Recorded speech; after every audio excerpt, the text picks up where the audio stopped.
Good evening, everybody. This evening at TMCS, we had an amazing, very inspiring workshop from Chua. I hope I'm saying your name correctly. And the inspiring topic was about body language. Before we get into this, I would like to quickly ask Christian to introduce, because we have some people who haven't been at the workshop and would like to know about you and how you got inspired to start with the topic of body language. Okay, thank you for the opportunity. I'm Christian Chua.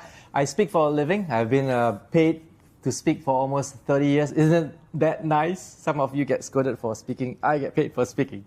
And I stumbled upon body language because I was cheated. And I thought I knew all the signs that this guy was going to snook me, but still I got cheated. So I went deep dive into what was the signs and were they valid enough for me to take action and to ring those alarm bells. And the rest you can say is history. You really shared something. So we did not hear this in the workshop. That's an amazing piece that you just shared. Thank you for sharing and very inspiring. Now I know where you ended your speech with the part of how to not get cheated. So very inspiring. Thank you.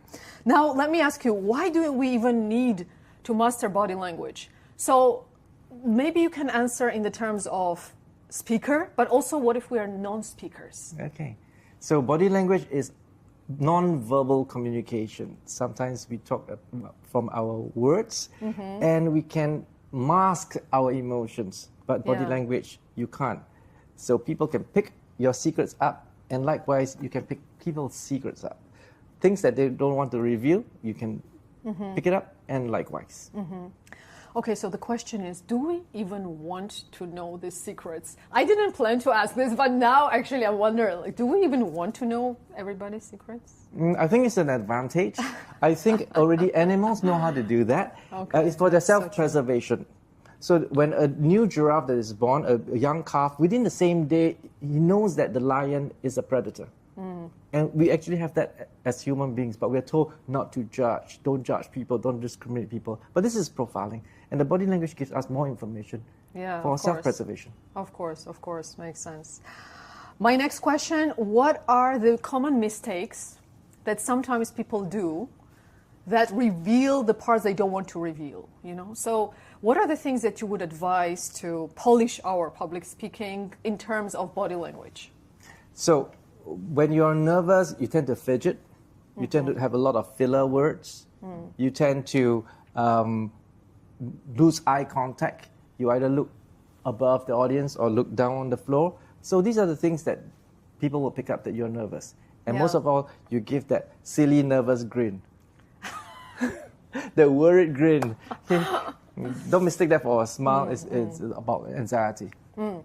There is one tip that I heard that people teach. When you are nervous and you are speaking, you need to look at above the heads. Like, don't look in the eye. This is what I was taught in my earlier days. Look like there, somewhere, you know, at whatever mystical place. Did it work for you? I didn't pull it off, but you just said you should not do that because people still pick it up, correct? Yeah, people pick it up and know that you're nervous. Yeah. And then they judge you differently. Yeah. So as I always say, there's no such thing as a stage fright. There's only thing called audience fright. And you're afraid of the audience because you're afraid the audience are better than you and they can judge you. So what you need to do to eliminate nervousness is to be very confident on your content. That makes a lot of sense, and that leads to my next question. Is there any body language mechanisms or tools that we can use to increase the feeling of confidence? Can you rephrase that question again? Yeah, so sometimes they say, you know, if you want to feel confident, anchor yourself, like hold your hands in a pyramid style, whatever style. But are there any tools that you might have used or you would like to recommend how to increase confidence if person does not feel and then needs instant shift in an energy? Right. So to fake it, you can fake it momentarily. You can stand in the power pose. Okay, power pose, arms apart, legs apart. But how long can you fake it on the stage if you're still nervous? So I always like to settle the internal. Get rid of the nervousness and find out why you are frightened. Yeah, that's a deeper rather word. than trying to pretend with gestures. And after a while, it's incongruent. What you say and how your body language moves is incongruent. Yeah. Before I jump to another topic, I want to use one of the tips that you offered. and pretending that this is the microphone. You said never go, does it work or not? I loved it because so often at Toastmasters, but also with other speakers, I see people start like this, does it work? Do you hear me? And I agree, it's not a powerful start. So what is an alternative to this start if you're not sure that your microphone is working or it's simply not working?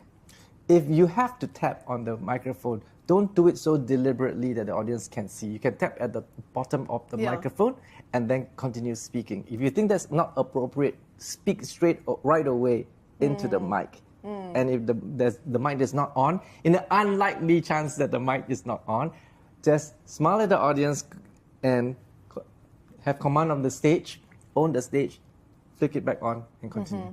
If it's a small room, speak without the mic for a few seconds.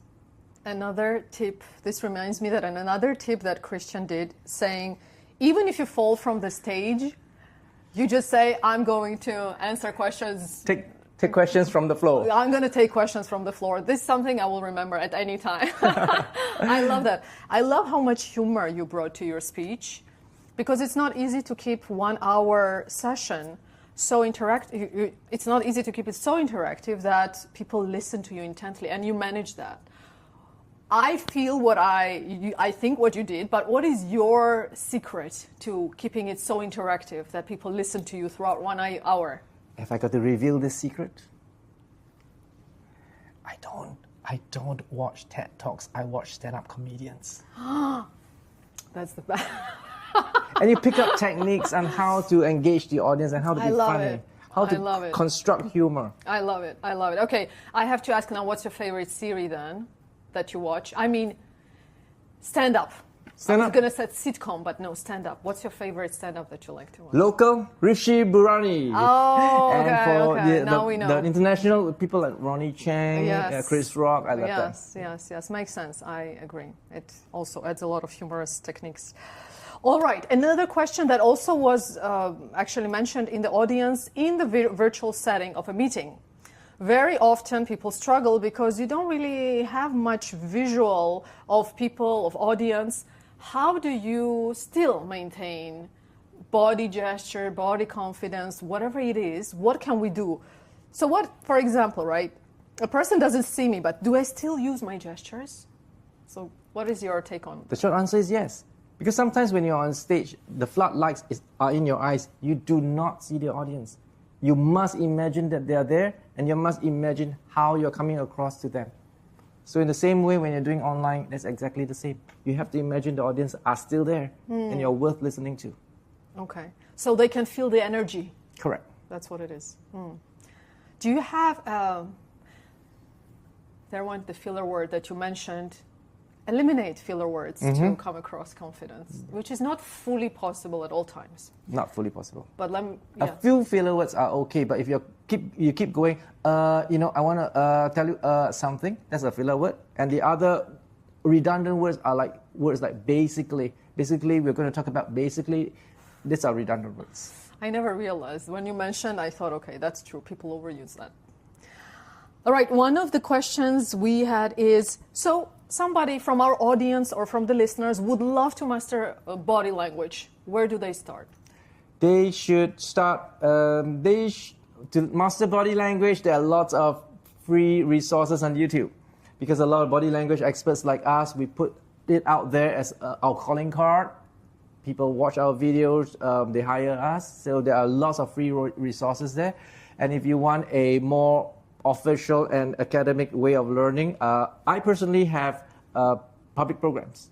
Okay, that's good to know. A full-day that's public good to know program. for our listeners that they can also learn from you. One-on-one, is that? No, it's no, in just a group, online. group setting. In a group setting. Yeah, in a hotel like this. Oh, that's lovely to know. Thanks for sharing. And one of the final tips. So, if I had to look up one of the best person who pulls off body language in your mind, in most masterful way, who would you say that is, apart from yourself? What do you mean? Do you mean like they know how to carry the body language well? Yes. In your opinion, who is most masterful body language professional? I don't know what, that carries themselves indeed so well that you look up to? A master in body language, I would think, would be lots of the politicians. Barack Obama is a fantastic communicator. Yeah. I think JFK would be another one of them. So when they speak, they hold a lot of clout and they command a lot of respect and authority. It's because how they have paced the speech, using the pregnant pauses and the emphasis at the right time. And with that, people cheer. Wow. Yeah, I can understand why you pick him. Indeed, extremely polished speaker. My last question. So I would like to imagine that I'm talking to the audience and I should not fidget, I should not scratch or, pull up my hair. But what if I really feel that I need to do this? What do you advise? Just, hold your hands together, or what's your advice? How to like an interview like this, it's very natural if you got to do this and do that. Yeah, but you don't keep doing it. When you ask me a question and I go like, yeah, that question is, then it looks very awkward. But now and then you just need to It's okay. So you don't have to completely just clench your fists. No, and I don't keep maintaining eye contact. It looks very creepy. Can be natural. With that, Christian, thank you so much for coming to TMCS, delivering a wonderful workshop, and I hope I'll see more of your workshops and all of us will learn more from you. Thank you. Thank you for this opportunity for me to have fun tonight. Thank you.